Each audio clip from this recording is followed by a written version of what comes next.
আসসালামু আলাইকুম। সকল ফেসবুক বন্ধুদেরকে আজকে একটি বিষয়ে আলোচনা করতে চলেছি এবং জানাতে চলেছি।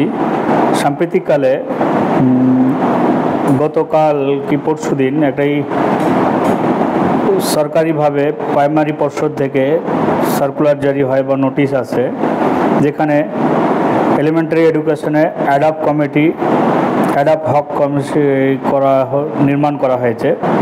সেখানে একেবারেই সংখ্যালঘু কোনো ব্যক্তিকে রাখা হয়নি। সংখ্যালঘু দ্যাট মিনস না মুসলিম, না আদিবাসী, দলিত, কাউকেই রাখা হয়নি।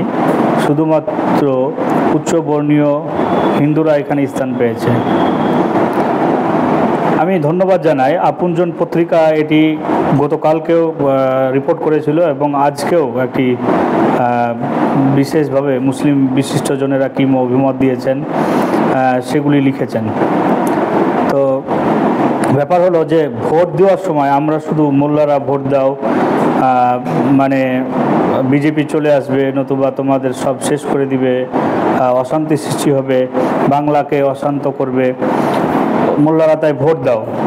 মোল্লারা ভোট দিল, দিদিমণি আবার মুখ্যমন্ত্রী হলো, ঝুলি ভরে ভরে ভোট দিল মুসলিমরা 2 হাত ভরে, কিন্তু মুসলিমদের কোনো জায়গায় স্থান দেওয়া হলো না।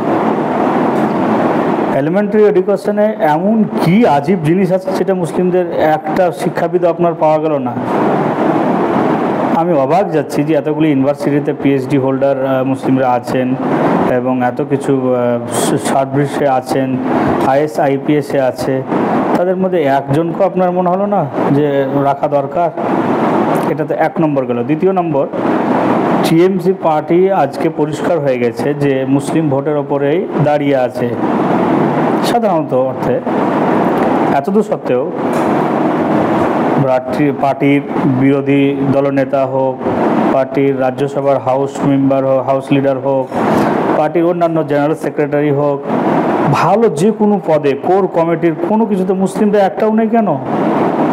কেন বুঝছি না মোল্লারা আমরা কেন, কী থেকে আমি ভোট দিব দিদিমণিকে?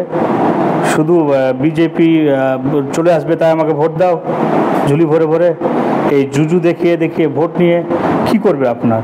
আরে আপনার ব্যক্তিসত্ত্ব কোথায়, আমার ব্যক্তিসত্ত্ব কোথায়? কার ভোট, কার ভয়ে কাকে আমি ভোট দিব? কাল যখন বিজেপি অলরেডি চলেও আসবে, সেদিন আবার বলবে বিজেপি তাড়াতে আমাকে ভোট দাও। বলবে না বলবেন? আপনার কি মনে হচ্ছে? তো নিজেদের জন্য আপনি কবে করবেন? যে মুসলিম কমিউনিটিকে বা সংখ্যালঘু সম্প্রদায়কে যে এভাবে একটা বৈষম্য নীতি নিয়ে সরকার চলছে, এটা কিভাবে হতে পারে? কিভাবে মেনে নিচ্ছেন আপনি? এর জন্য আওয়াজ তুলুন যে এলিমেন্টারি এডুকেশনে অ্যাডাপ হক কমিটিতে কেন নেই কোনো মুসলিম? কে বলবে এটা? সবাই তো পদলেহন করতে ব্যস্ত। তা আপনজন পত্রিকাতে আজকে যারা লিখেছে, আমি আপনাকে পত্রিকার পিকচারটি দেখাচ্ছি আমাদের ভিডিওতে। কোণে দেখতে পাবেন, উপরের কোণে।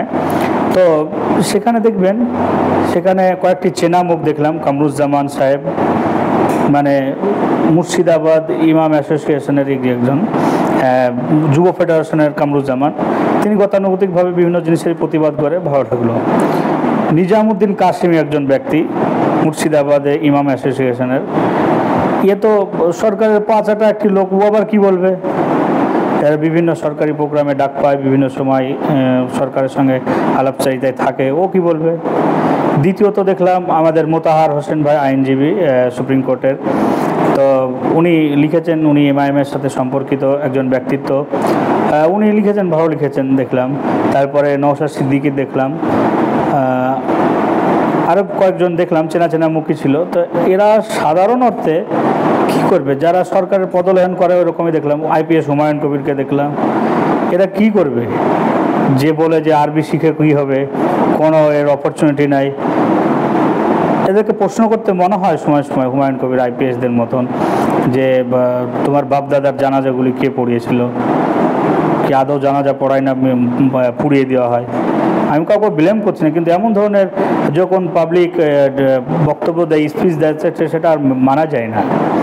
এর জন্য আপনাদেরকে বলবো যে টিএমসি সরকার বা তৃণমূল সরকার বা দিদিমণির সরকার, টিএমসি বলে গায়ে আর জ্বালা লাগে অনেকে, তো দিদিমণির সরকার যে না আছে, ভালোবাসছেন বাসুন, এটা আপনার মৌলিক অধিকার। আপনি আপনার দেশে আপনি একটা রাজনৈতিক দলকে ভালোবাসতে পারেন, কিন্তু এভাবে যাদের ভোট নিয়ে ঝুড়ি ভরে ভরে ভোট নিবে ভোগা দিয়ে আর তারপরে আপনাকে ফাঁকি দিবে, এটা কি করে হতে পারে?